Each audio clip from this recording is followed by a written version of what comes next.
Hi everyone, welcome back to my YouTube channel. This is your dear Edith, who is always bringing on your way those wonderful tips on how to build our families. But in today's video, I am not here to do my usual video because we are in the mood of celebration. I am in the mood of celebration. Israel is in the mood of celebration. And some of you will be wondering, why did I dress like this? I dressed like this because this is like a kind of typical Jewish woman dressing. This is how the Jewish women do dress. They cover their heads, they wear decent dresses, decent clothes. They are not like we, I don't know if you can see me, they are not like we, the foreigners among them that dress anyhow. Whenever you see a Jewish woman, you admire her. The only thing that always confuses us is that after all their dressing, they put on their can. I love that because it protects their feet. But a lot of people call them Jewish because the dressing is always like, for us that we are the foreigners, it looks like, oh, this kind of dressing is supposed to go with a corporate high heel or shoe, you know. But they like casual life. They like simple life. They don't like all these flamboyant lives. A woman, they cover their head like always, married women I'm talking about. And they're a married woman. And today is Shana Tova, which is New Year. It's one of the biggest festival in Israel, festive time in Israel, which they are starting their New Year today. Okay? If you see me looking down, please don't worry yourself. I adjust some things down because, you know, I'm living in Israel, but there's a lot of things in Jewish religion that I don't know. In this Shana Tova, which they call Rosh Hashanah, is the year. This is the month that they start their year. Every September of the year, Israel starts their year. Or quite unlike other countries that start their year in January. In Israel, we start our year in September. Every September is always Rosh Hashanah, meaning New Year. In this New Year, before the New Year begins, they always blow a trumpet for you to know that it's a festive. They have different types of trumpets. The one that blow papa, the one that circles you with the sound, and the one they blow papa, papa, papa, papa, papa, papa, and the third one is papa, papa, papa, papa. Oh my God, you need to see this. You need to witness this. I love it so much. I love it so much. Then after the trumpets are blown, everybody have known that the year have come.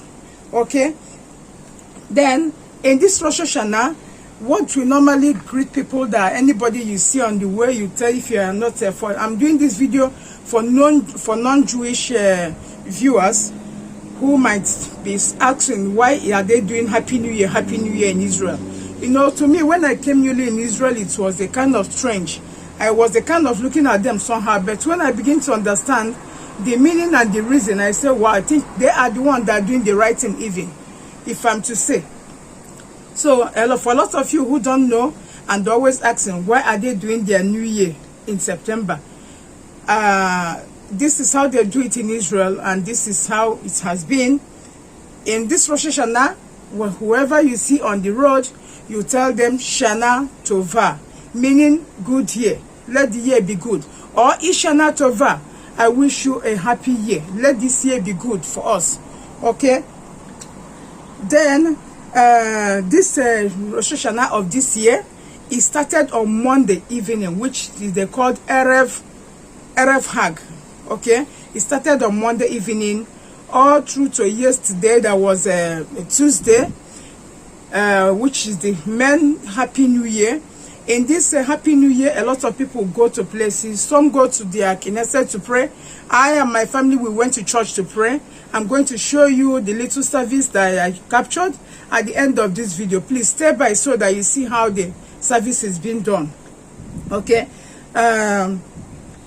Then this year is a special kind of a year. Why? Because they call it Shana Shabbatot. Okay? In Israel, there's something they call 6 years. They are keeping it short. I don't know. It's a law in the Bible. As even as a Christian, I find it in the Bible.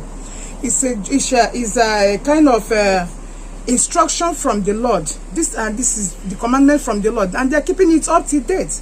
Up to this year, they're still keeping it. For a Christian, I think, as I'm saying, I'm reading from the Bible for you to know that what I'm saying is true, and this is what they are doing. The commandment that the Lord gave them in the book of Leviticus, chapter 25, verse 3 to 5. It says, "For 6 years sow your field, and for 6 years prune your vineyard, and gather their crops. But in the 7th year, the land is to have a year of Shabbat," which means that this year is a year of Shabbat. The land is going to have its rest. Okay? Number 4 says, "But in 7th year, the land is to have a year of Shabbat rest, a Shabbat to the Lord. Do not sow your field or prune your field or your vineyard." 5. "Do not reap what grow of it, or harvest the grape, your untended vines."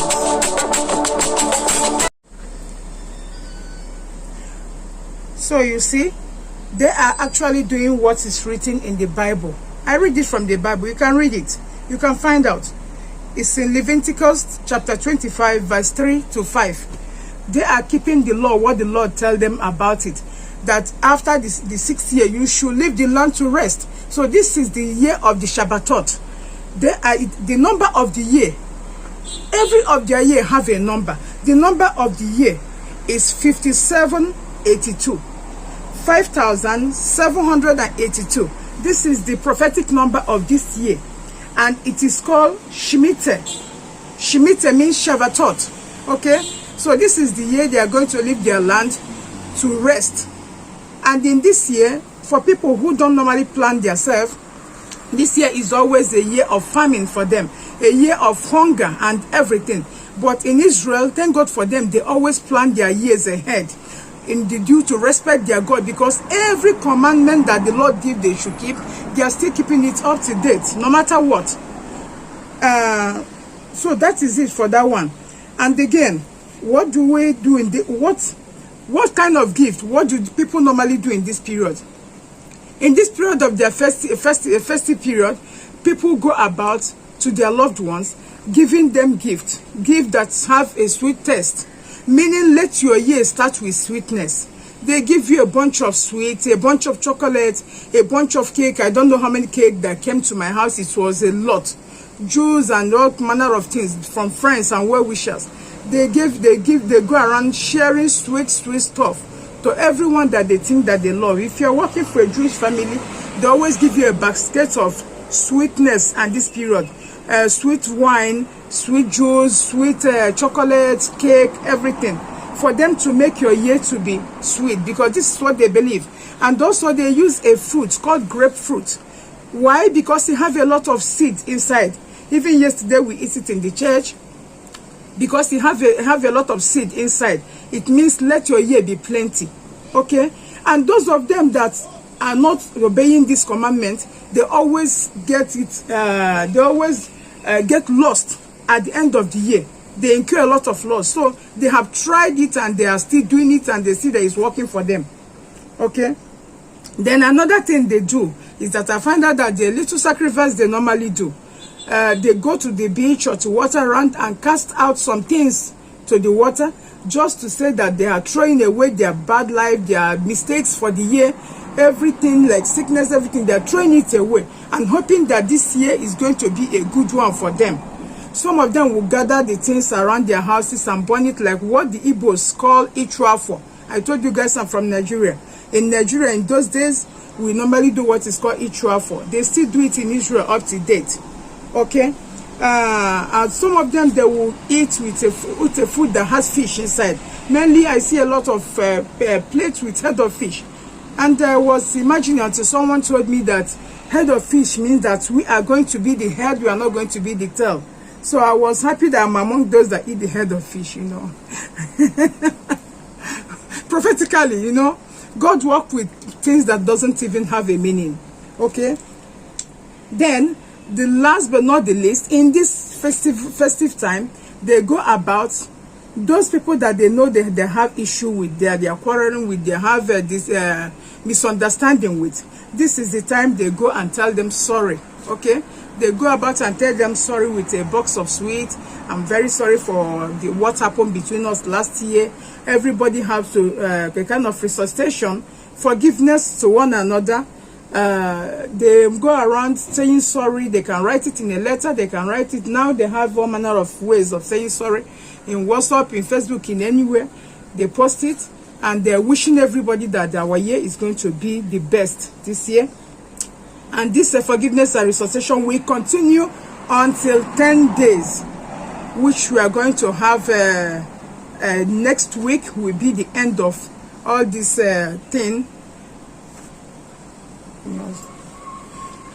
So it's going to be Yom Revier Abba. Next week, Wednesday, is going to be the atonement of sin. That will mark the end of this Shana Tova. I wish all of you the best. Thank you so much for staying by till the end of this video. And at the end now, I'm going to show you how we celebrated our new year in the church, because me as a Christian, I went to God to pray, to ask God that this year shall be a wonderful year for all of us, shall be a year of good health, a year of everything that we want. So okay, so thank you so much and enjoy the rest of the video.